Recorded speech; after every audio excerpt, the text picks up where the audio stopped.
जो सूत जी बोले कि हे ऋषियों, मैं और भी कथा कहता हूँ, सुनो।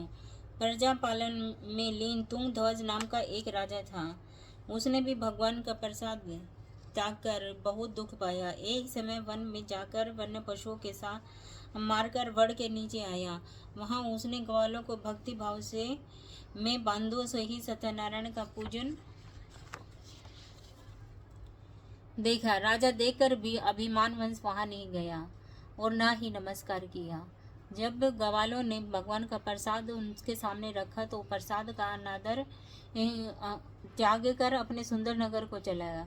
वहीं उसने अपना सब कुछ नष्ट पाया और वह जान गया कि यह सब भगवान ने किया है।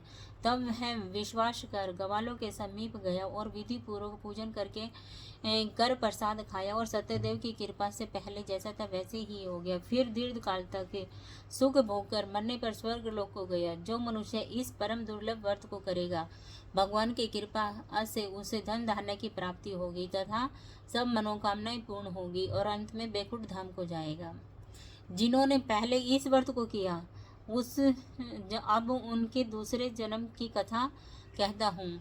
वृद्ध सतानंद ब्राह्मण ने सुदामा का जन्म लेकर मोक्ष को पाया। उल्कामुख नाम का राजा दशरथ होकर बैकुंठ को प्राप्त हुआ।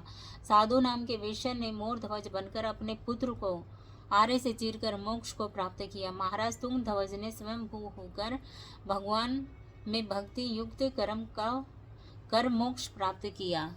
ओम नमो भगवते वासुदेवाय नमः।